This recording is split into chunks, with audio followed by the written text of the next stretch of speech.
Pues nada, antes que nada, Betty, agradecerte que nos des tu tiempo para poder charlar sobre este asunto tan importante y que en Nueva Revolución tratamos muy de cerca y queremos seguir la pista para no perder, sobre todo la actualidad de estos últimos días. No, es un placer estar acá con ustedes. Y te preguntaría directamente, atendiendo a esa actualidad, ¿cómo nos explicarías los acontecimientos que se han desarrollado, que se han precipitado en estos últimos días? ¿Cómo han cambiado el statu quo o la situación sobre el terreno? Bueno, creo que la situación se reactivó de una forma eh, que encuentra al escenario actual en una situación muy tensa, ¿no? Especialmente en cuanto a la cuestión humanitaria. El pasado 19 de septiembre hubo nuevos ataques por parte de Azerbaiyán a gran escala. En estos ataques, Azerbaiyán utilizó artillería pesada, drones, aviación militar, no solo sobre posiciones militares armenias de Artsaj o Nagorno-Karabaj, sino también sobre asentamientos civiles, ¿no? Fueron 24 horas de ataques constantes, con muchas pérdidas. Se estima que alrededor de 200 personas murieron, entre ellos, bueno, 10 civiles, la mitad de ellos niños. También hubo muchos heridos, alrededor de 400 también con muchos niños. Tengamos en cuenta que en ese momento, que era cerca del mediodía, los niños estaban en la escuela o de camino de regreso a sus casas, ¿no? O sea, los agarró en la calle. A partir de ahí, bueno, la situación cambió rotundamente porque desde ese ataque, que duró, bueno, un día, como les decía, 24 horas, a partir de ahí las autoridades, bueno, convocan a un Consejo de Seguridad y deciden aceptar la propuesta del mando de las tropas rusas.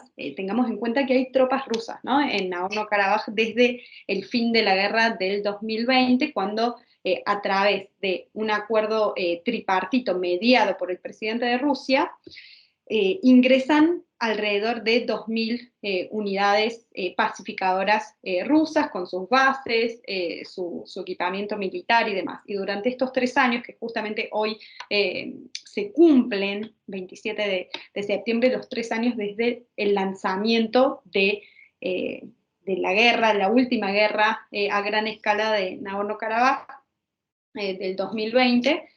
Entonces, bueno, aceptan la propuesta del mando de las tropas rusas y esto implica que hay un acuerdo a través del cual Azerbaiyán está obligado a cesar las hostilidades a cambio del desarme completo de las tropas del ejército de defensa de Nagorno-Karabaj.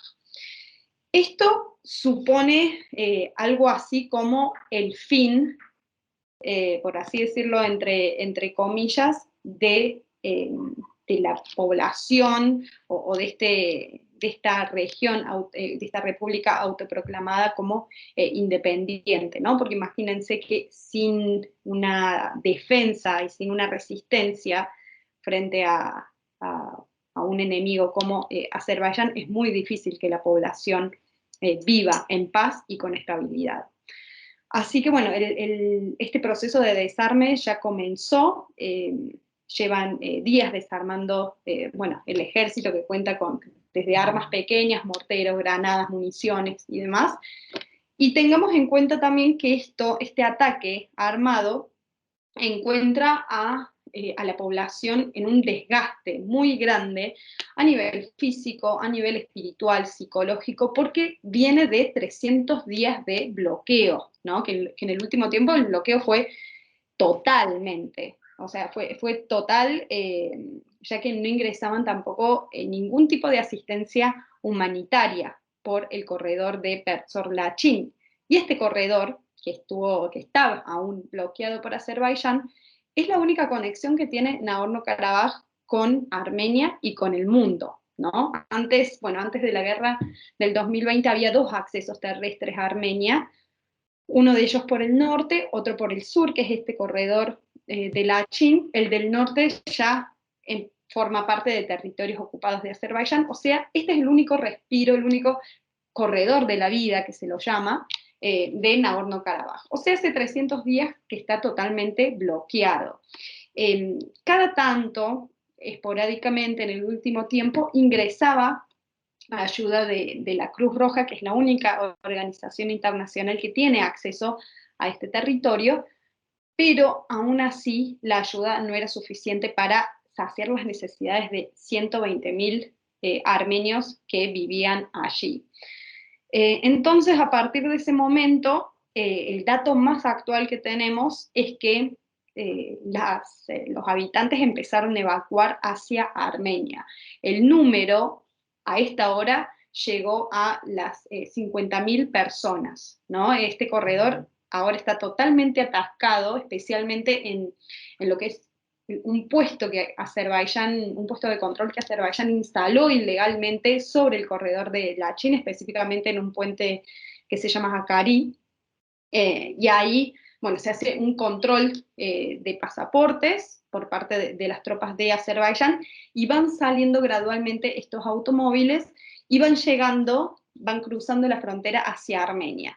Cuando cruzan en una aldea que se llama Kornizor, que es la primera después del cruce, la Cruz Roja y bueno, el gobierno de Armenia han instalado tiendas de campaña donde se realizan los registros de estas personas, ¿no? Y luego siguen su camino hacia la ciudad de Goriz, a unos pocos kilómetros, y ahí, bueno, son asistidos.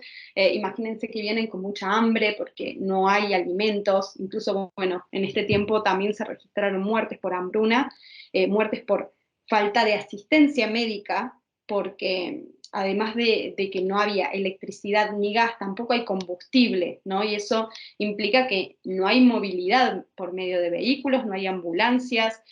Por ejemplo, un niño recién nacido murió debido a la falta de asistencia médica. Entonces son todas estas cuestiones que forman parte del escenario previo a estos ataques, ¿no?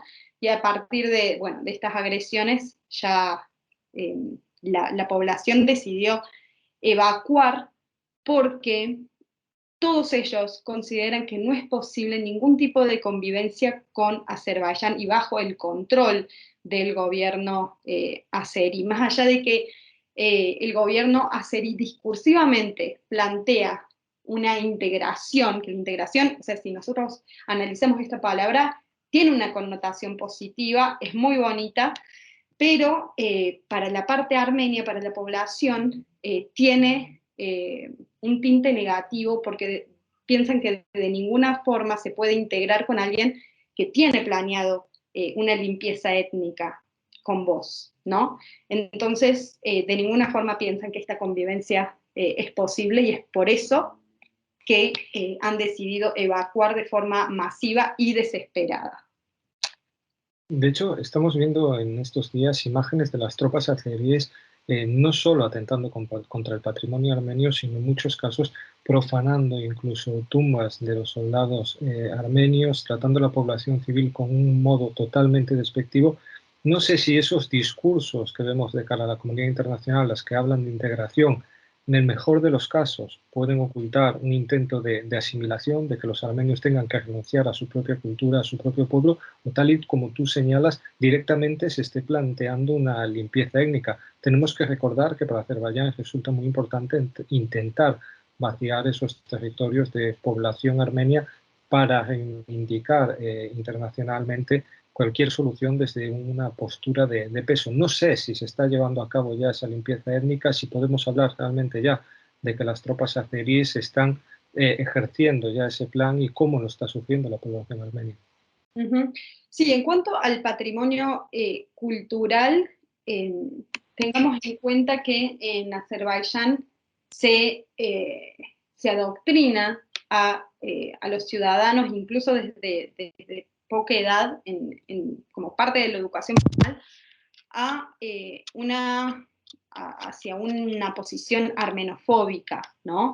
O sea, de total xenofobia y odio hacia todo lo que tenga que ver con los armenios. Entonces, esta aniquilación del patrimonio, o sea, no sé, lo más mínimo como puede ser romper un cartel escrito en armenio, hasta la profanación de tumbas, de monumentos y demás, forma parte de esto, ¿no? Y por otro lado, también borrar la huella milenaria de los armenios en estas tierras. Hay iglesias específicamente tengamos en cuenta también que Armenia fue el primer país en reconocer el cristianismo como religión oficial, y hay iglesias milenarias, ¿no? Y bueno, y ahora corren bajo el riesgo de ser completamente destruidas por Azerbaiyán o convertidas en mezquita, como por ejemplo lo que está ocurriendo con la catedral de la ciudad de Yushi, o Yuya en Azeri, que bueno, se está convirtiendo en mezquita en este momento. Según las fotos difundidas, su cúpula, la cúpula de las iglesias armenias se caracterizan por ser similares a conos, o sea, triangulares, y las mezquitas más redonditas, ¿no? La cúpula ha cambiado completamente, también su interior, según lo que se ve. Bueno, así que esta es la cuestión en cuanto al patrimonio cultural. Y en cuanto, bueno, a la limpieza étnica humana de las personas, todavía incluso la cantidad de muertos en este ataque del 19 de septiembre no está definido, porque aún hay una falta de acceso y comunicación hacia las aldeas o zonas periféricas por fuera de la capital. La comunicación se ha roto, se ha cortado completamente, hay muchas personas perdidas, se han denunciado casos de tortura muy violenta hacia civiles, o decapitación de ciudadanos y demás. Así que por el momento no hay específicamente datos concretos de lo que ocurrió allí. Todavía se están realizando operaciones de búsqueda de cadáveres, de civiles perdidos, pero todo esto existió hace unos días durante los ataques. Y no sé qué futuro le puede parar al gobierno de Nicole Pashinyan. Realmente la pasividad, incluso podríamos hablar directamente de complicidad con la hoja de ruta que lleva a cabo Azerbaiyán, parece no acompañar al sentir del pueblo armenio. Parece que el gobierno actúa de espaldas al propio sentir del pueblo armenio, y tenemos que recordar que toda esta población que se desplaza actualmente hacia su país probablemente también cause un vuelco político, un gran malestar que pueda repercutir en acontecimientos. No sé qué esperas que pueda suceder para el futuro político de Armenia. Sí, en realidad, bueno, en este momento también se están realizando movilizaciones excesivamente frente a la Casa de Gobierno en la Plaza de la República de Yereván, que es donde, bueno, se sitúa el edificio gubernamental. Estas manifestaciones están lideradas por la oposición y han comenzado desde finales de la guerra del 2020, con diferentes tiempos, algunas veces más activos, otras veces más pasivos. Pero hasta el momento la oposición no ha podido cumplir su objetivo de sacar al primer ministro Nicole Pashinyan del poder. Y hay también una cuestión de diferentes intermediarios internacionales que median este conflicto. Tenemos a Rusia por un lado y a Occidente por el otro. Sí, también es muy cierto cuál será el destino el destino del gobierno a partir de que 120.000 personas de Nagorno-Karabaj, que tienen una posición completamente definida y consideran la mayoría de ellos a el gobierno de Armenia como aquello que les soltó la mano, ¿no? Como aquello que no le dio garantías de seguridad, como siempre solía ocurrir, que Armenia era quien participaba en las mesas de negociaciones como representando a Nagorno-Karabaj. Realmente es una incógnita sobre lo que ocurrirá. Tenemos por un lado un gobierno que se aleja también de Rusia, que ha marcado ciertas rispideces con el gobierno ruso en el último tiempo. La parte armenia plantea que Rusia no ha cumplido sus obligaciones de la declaración trilateral, que era llevar adelante una misión para estabilizar la situación de la población de Nagorno-Karabaj, o, por ejemplo, asegurar, a partir de esta declaración, el corredor de Lachin formaba parte de las regiones que las tropas rusas debían custodiar, ¿no? Entonces, a partir de un momento para el otro, el control de este corredor pasó a manos de Azerbaiyán. Primero, hace meses ya, porque hace 10 meses de bloqueo, los primeros meses el bloqueo fue a través de una supuesta marcha o protesta ecoactivista por parte de civiles, y luego mermó, ¿no? Los civiles regresaron a Bakú y las tropas azeríes fueron quienes tomaron esta carretera. Entonces, bueno, y hay muchas idas y venidas con Rusia, con diferentes actitudes, más que nada en el último tiempo, ¿no? Por ejemplo, bueno, el ejército armenio en los últimos días realizó ejercicios militares conjuntos con las tropas estadounidenses. Armenia envió ayuda humanitaria a Ucrania. La primera dama participó de la cumbre de primeras damas y caballeros en Kiev, invitada por la primera dama de Ucrania.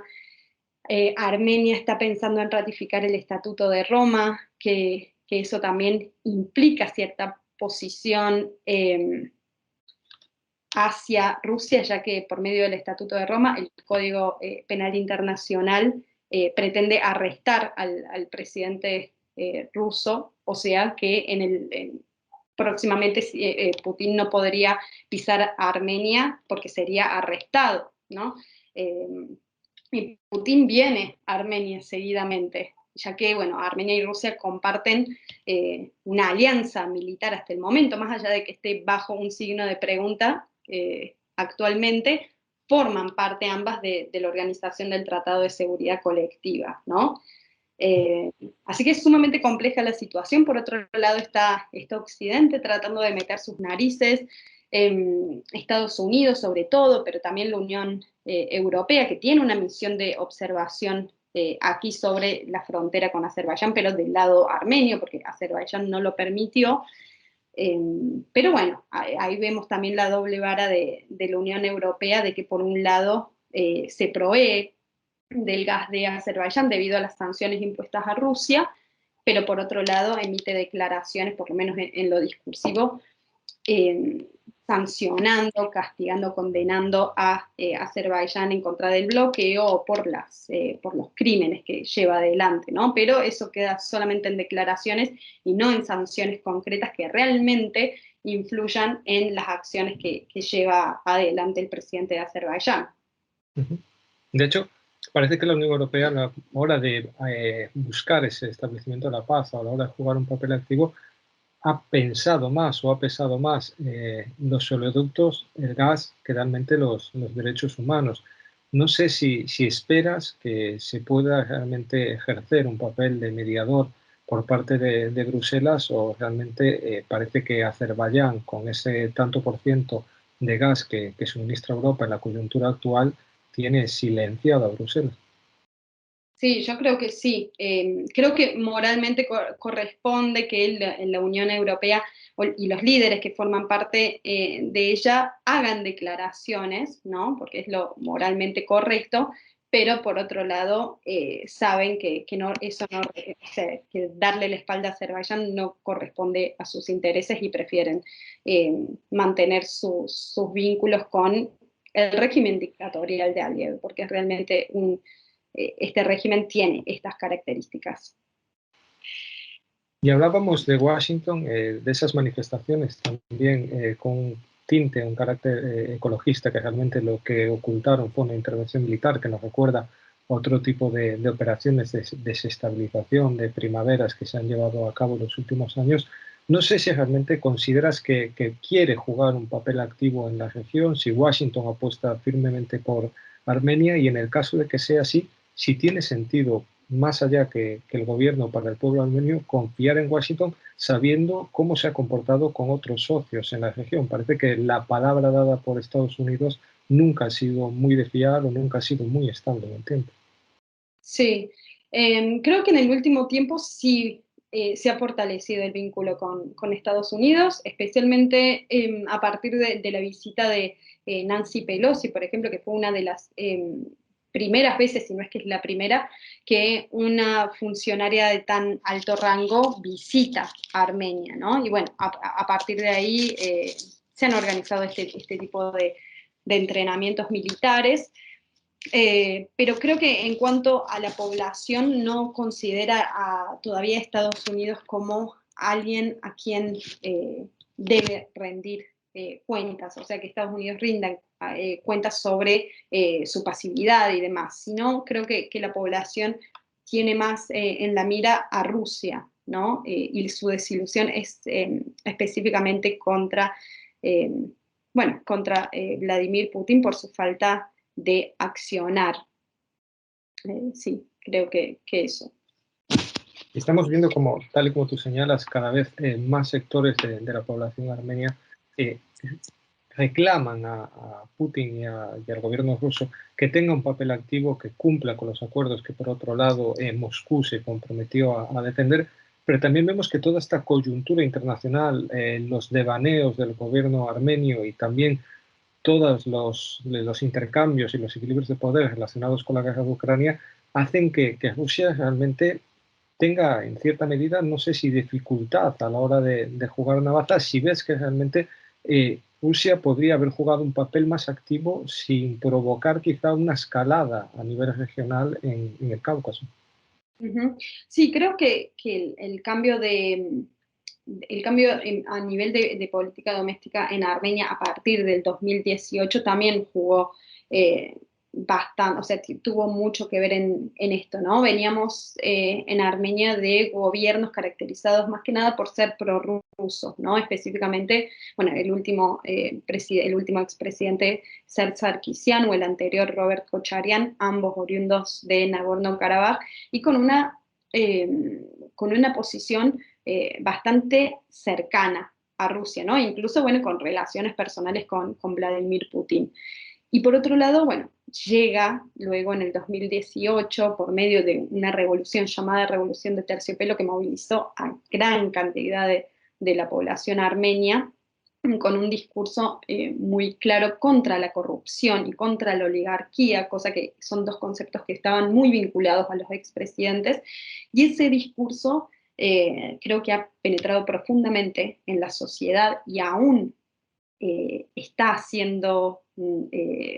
influyendo y haciendo estragos en algún caso, ya que hoy tenemos, bueno, a raíz de esto, una sociedad polarizada, ¿no? Que por un lado no quiere saber nada con lo que tiene que ver con los antecesores, con estos expresidentes, y por otro lado, también castigan y condenan en realidad lo que está ocurriendo actualmente y responsabilizan al primer ministro Nikol Pashinyan por esto. Así que creo que toda esta cuestión con Rusia provino desde el 2018, ¿no? Ahora intensificándose y siendo mucho más explícito, pero Rusia sabía que este gobierno podría llegar a alejarse, ¿no? de él como aliado desde siempre y aproximarse a Occidente, ¿no? Y por eso, bueno, tenemos hoy una Rusia un tanto preocupada y enfurecida por ahí, porque la cuestión del conflicto de Nagorno-Karabaj siempre gozó de Rusia como mediadora, ¿no? Podemos decir que Rusia tuvo el monopolio de la mediación de este conflicto desde siempre, y hoy ve que distintos actores como Estados Unidos y la Unión Europea están interviniendo, ¿no? A partir de la guerra del 2020, los gobiernos de Armenia y de Azerbaiyán deciden llevar adelante un proceso de paz, de negociaciones para establecer sus relaciones, ¿no? Parte de la población está de acuerdo, otra no, pero tengamos en cuenta que en todas, a través de, o sea, en distintos meses, las relaciones tripartitas que se llevan adelante entre, no sé, los mandatarios de cada país, de Armenia y de Azerbaiyán, o los cancilleres, se realizan en distintos países. Una vez en ciudades como Moscú, otra vez en Bruselas, otra vez en Washington, y no llevan una misma línea, ¿no? Entre ellas, porque imagínense que no, o sea, por un lado se realizan en Occidente y por el otro en Rusia, ¿no? Que tienen muchísimas disparidades entre ellos. Eh, pero a pesar de eso, creo que todas las partes hoy coinciden, porque nadie ha dicho lo contrario, de que se debe llevar adelante un acuerdo de paz y que también implica, por ejemplo, el restablecimiento de la infraestructura de comunicación, o sea, una conexión terrestre de comercio y demás entre los países. Pero por el momento no hay, según lo que se dice, no hay un documento final, ¿no? Sino idas y venidas de propuestas de cada parte para armar este documento de paz. Y otro de los socios de Bruselas y de Washington que tiene un papel fundamental en todo este conflicto es Turquía. No sé qué papel le asignarías y también si existe el riesgo, se ha hablado mucho, de que tanto Ankara como Bakú intenten establecer ese tan manido corredor terrestre que una a ambos países a costa de territorio armenio. Sí, exactamente. Bueno, consideremos que Turquía es el aliado número uno, Estado hermano de Azerbaiyán, incluso en la guerra del 2020. Turquía ayudó muchísimo en cuanto a provisión de armamentos e incluso sus fuerzas especiales, ¿no? Participaron de esta guerra.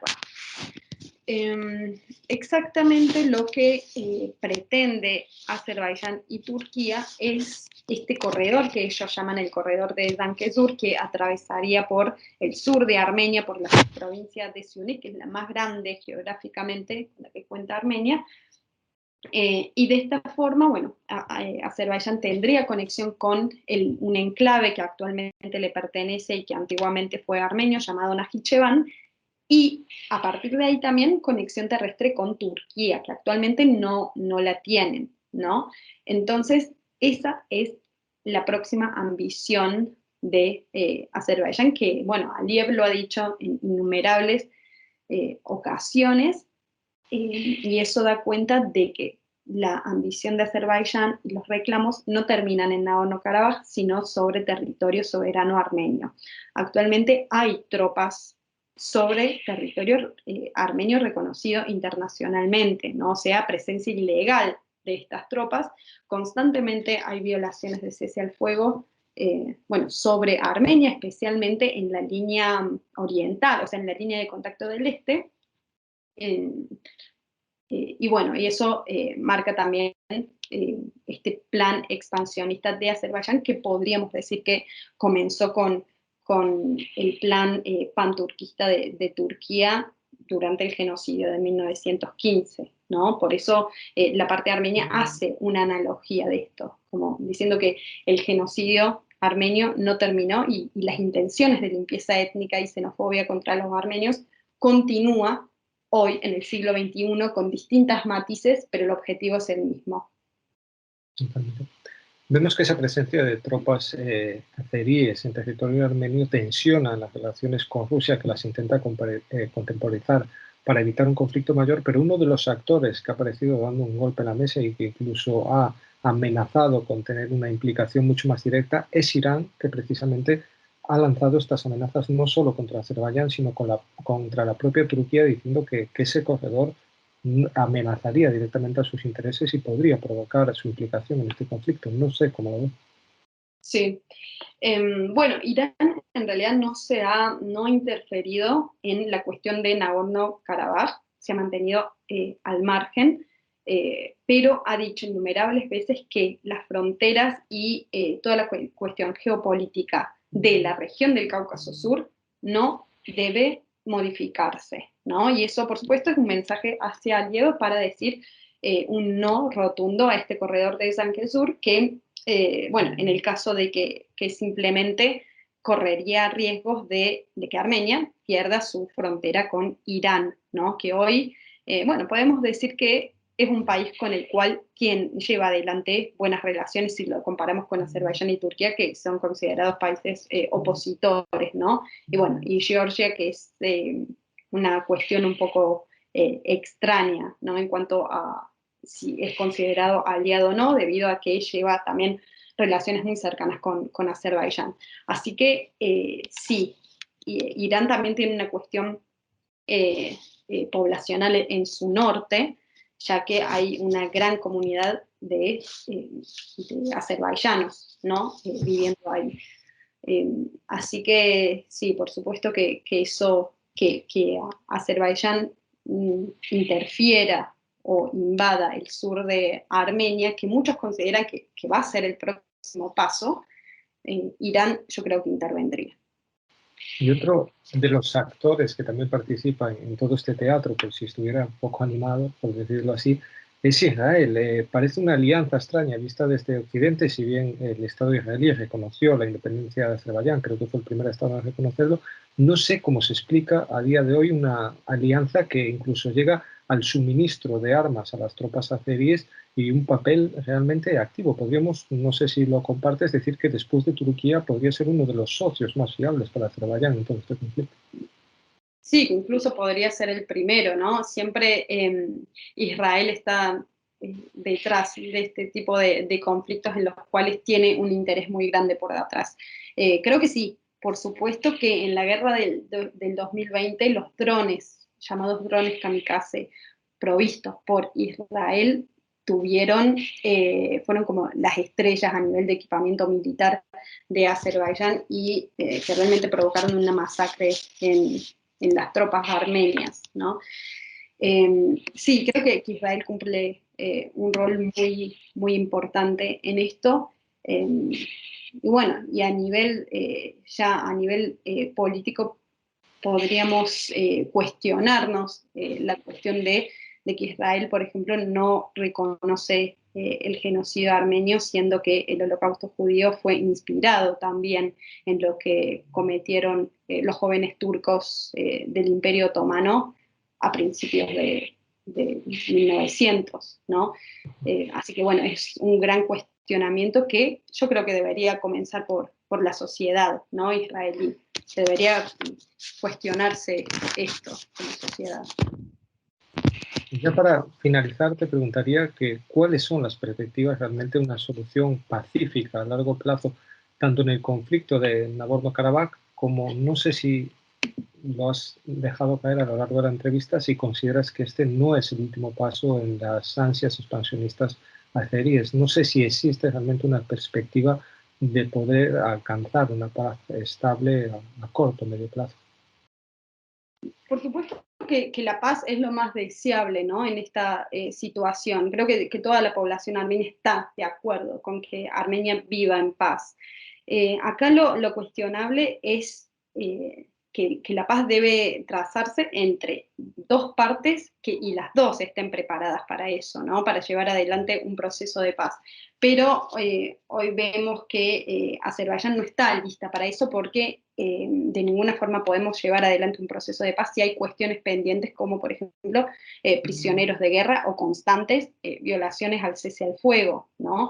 Entonces, por un lado, mientras se estrechan las manos en distintas reuniones entre los mandatarios, las tropas están disparando en la frontera y a raíz de ahí mueren soldados o incluso civiles, ¿no? Por supuesto que lo deseable es la paz. En cuanto a Nagorno-Karabaj, lo ideal hubiera sido que, o sea, que se haya definido el estatus de este territorio, que bueno, hasta el momento es una república que goza de todas las instituciones democráticas que tiene un Estado, ¿no? Es como es considerada el segundo Estado armenio, pero bueno, viéndolo hoy con esta situación, eso es completamente difícil. Creo que Armenia todavía ahora tiene muchísimas cuestiones, más que nada humanitarias, que atender y bueno, debe resolver eso y ver cómo ir tras un tratado de paz para evitar que esto pase a mayores, porque como les decía, el expansionismo no va a terminar acá con Nagorno-Karabaj. De hecho, lo hemos visto a lo largo del tiempo, la historia nos demuestra que en Nagorno-Karabaj realmente su propia población siempre ha ejercido una defensa de su territorio, una defensa de lo que consideran que define a su propio pueblo, Realmente la solución militar no sé si podría ser tan fácil como plantea Azerbaiyán o si se plantea resistencia de guerrillas, estamos viendo como ya existen llamados a defender la tierra realmente pese a la ocupación militar que sufren a día de hoy. Sí, sí, sí, yo creo que, no lo creo, lo escucho en realidad, la población artsají o jarapají de ninguna forma considera que sus fuerzas armadas, que su ejército de defensa fue el perdedor en toda esta cuestión, ¿no? Siempre esa cuestión de la resistencia, de tomar las armas y defender la tierra es algo totalmente arraigado, ¿no? En la población armenia, especialmente en la población de Nagorno-Karabaj. Por eso hay como una cuestión de considerar a todos aquellos que toman las armas y defienden la tierra, por ahí sacrificando su vida, es algo sumamente heroico, ¿no? Creo que la población considera que esto fue una derrota política, ¿no? De las actuales autoridades más que la población, más que a nivel de las Fuerzas Armadas, ya que siempre es muy paradójico, ¿no? Pero en las fuerzas de defensa de Armenia y de Artsaj son consideradas por la población como una cuestión que tiene que ver con la paz, ¿no? Es algo que tiene una connotación sumamente positiva para la población porque tiene que ver con el arraigo a la tierra, con la patria, y que sin eso, sin su lucha diaria, es imposible tener una patria, y para el armenio la patria creo que lo es todo. Totalmente. Esperemos que realmente se puedan optar por vías pacíficas, por un referéndum que se lleve a cabo sin una limpieza étnica anterior, tal y como parece querer provocar una de las partes, y que realmente ese mundo de reglas de los que nos hablan tan a menudo por otras circunstancias se pueda establecer también sin que sufran nuevas víctimas y sufran la población, que al final es en la que repercute todo ese juego político del que nos has estado hablando. Realmente ha sido un placer poder charlar contigo. Seguro que a todos nuestros espectadores le queda mucho más clara la situación, y esperemos que en un futuro podamos hablar de esa paz y de esas vías diplomáticas que pongan fin a este conflicto. Un placer, la verdad. Ojalá que así sea. Gracias por el espacio.